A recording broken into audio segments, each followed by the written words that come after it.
My name is Ted, and I'm a substitute teacher. One day, these time-traveling crabs showed up in a flying saucer and started asking questions. I try to answer them the best that I can. Introducing Arms. Fiddler's the biologist, and Shelly is the futurologist. But none of us are journalists. But we love interviewing people who know more than us so we can make things better. It's the Crabs Ask Ted Show.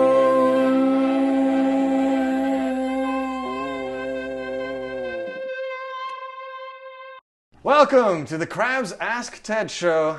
I'm Ted. And we're the Crabs. You've been a busy human since we left. What's this, another prison?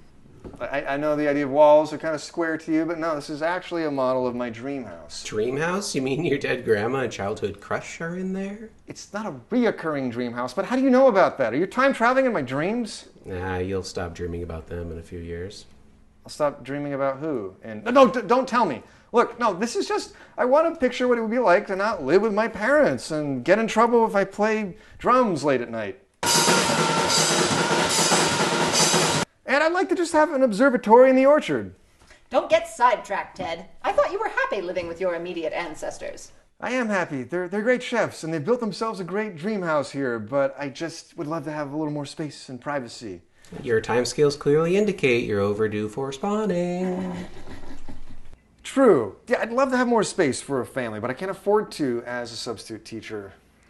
Well, anyone who can see past the subspace event horizon like us can see you'll be a substitute human for years. So why don't your fellow people want substitutes to reproduce? Sorry, you said I'm going to be a substitute teacher for years? One thing at a time, Ted. Why can't you spawn now in a house and then pay for the house later? Believe me, I'd love to, but I just can't afford to. Have you considered molting your substitute teacher shell and becoming a real teacher? Hey, Matt, come on. I am a real teacher, but I get what you're saying. Yeah, I've thought about other jobs, but do you know that there's people out there with harder jobs than mine who can't afford to live anywhere? Dead people? Of course. Well, not exactly dead. They just can't afford to live inside anywhere. We've been meaning to ask you about that. Your kind struggles to thrive in most outdoor Earth areas, and yet building is not a difficult thing for you. In fact, you built a little too much. I'm sorry about all the crab shacks. We know you did not build the halls where our ancestors are destroyed. If your dream house were just a little smaller, could you pay for that? Not even as a real teacher. What if you lived in your observatory? Well, if the land came with water, like it looks like this does, I couldn't afford to. Well, if the land didn't have any water and was in the middle of nowhere and had no power, I could Die in 3 or 4 days as your blood pressure drops, organs shut down, eyeballs shrink, and strokes ravage your brain until it's drained of its water in a misguided attempt to rehydrate the rest of your failing body. Yeah, that's why I'm not going to buy land where I can afford it. I would die there. I think it's clear that we need to know why it's like this. You want to do this episode on what to do when there isn't enough housing? That's a good idea, but how about first we get in the saucer, fly over to the ocean north of Papua New Guinea where that really fast meteorite came down, so fast that they classified it? Look, this stuff that's really happening. Could be from out of our solar system. I'm sorry, your kind is not scheduled to get your claws on what's down there until your hatchlings are having their own hatchlings. That is out of your jurisdiction, Mr. Ventura County. We're going to jump to the future when you've already talked to some people who know more than you do. See you at the end of the episode. And while you're at it, can you explain doors that only open one way? So weird! You know, it's actually okay that I'm not in the flying saucer looking for that interstellar space rock at the bottom of the Pacific Ocean because, yeah, the housing crisis. A lot of people are talking about it. I want to do a little more about it, and so, yeah, I'm glad the Crabs asked me to interview some people. When I was little, actually, my grandma used to help host the homeless shelter that would rotate between churches here in Ojai, and I helped her a few times. She would also go around and glean fruit. She'd also go to Vaughn's every Tuesday and get all the food that was unfit to sell, and she'd bring it around to other seniors. Also, she'd give it to her grandkids like us. And yeah, you know, it's always great to just help people directly. It's very satisfying. You don't have to get into the big institutional why and wherefores. You just help people. But obviously, there's a limit to what you can do individually to solve giant systemic problems. And we, as a society, need to understand what's happening, but as an individual, need to see where we can do the most good. And I tell people this all the time. I say, start organizing locally. I guarantee you, no matter what the issue is, no matter what you're working on or what you want to advocate for, there's somebody who's already been doing it for 5 or 10 years, and there's some infrastructure there. Maybe it's not widespread. Maybe it's not as powerful as you want it to be. Get involved. Reach out. Go to their meetings.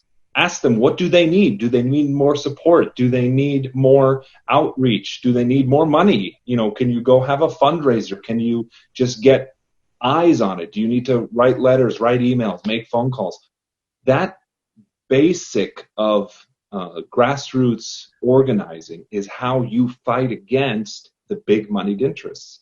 There's obviously a lot of different parts of the housing crisis I could talk about, but I want to focus on people who do not have any at all, or the housing they do have is their car. We're going to talk about people specifically who are unhoused in this episode.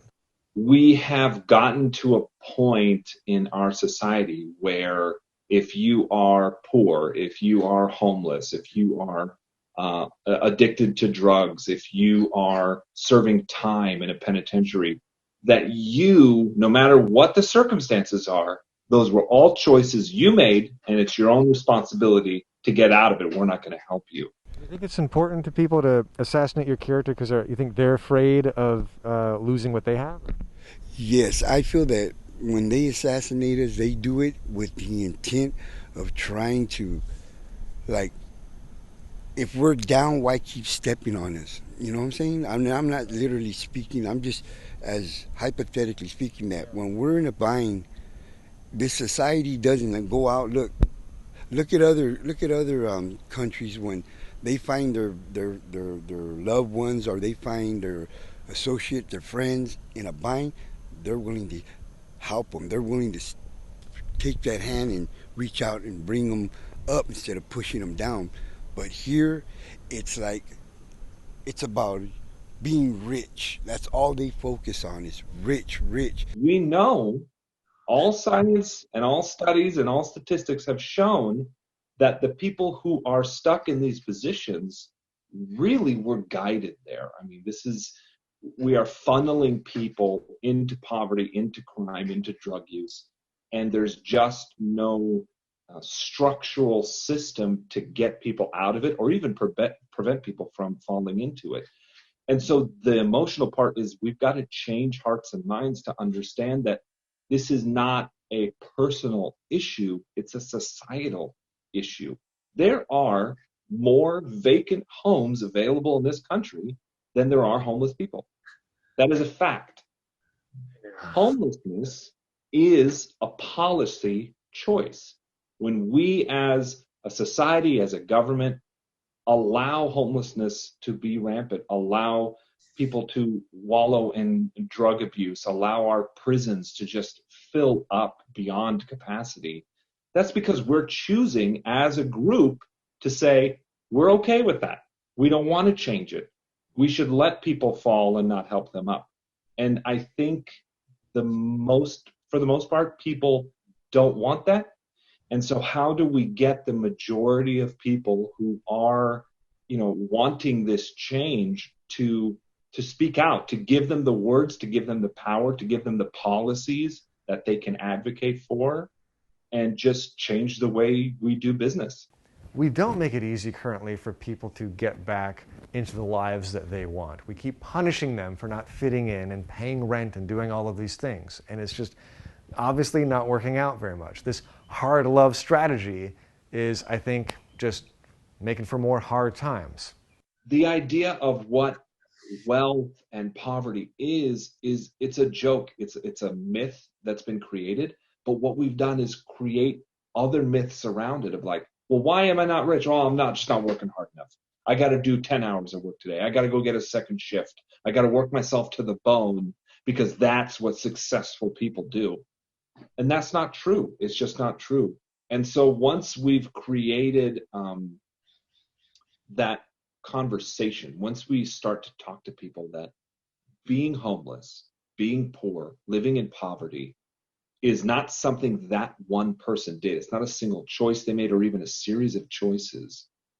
Then we can get this, the public to understand the difference. And not just the public, but the people in charge, the people making policies like myself, who can go out and talk to the homeless and say, all right, what do you need?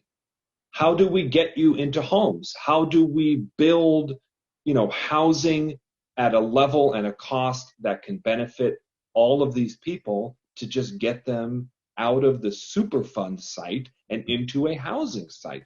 Thanks for making it this far into the episode. Now, before the crabs come back, I just want to say that as this series goes on, there will be a lot more about housing first, about activism. There's going to be links down below this video on who you can get involved with in Ventura County here if you want to help change, because most of us don't want things to be this hard. Remember that. Most of us want things to be better. There's a lot we can do. Housing first is a great way to start.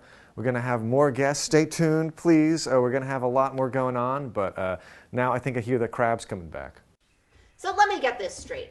Your kind punishes your own with bad or zero housing to motivate and control them?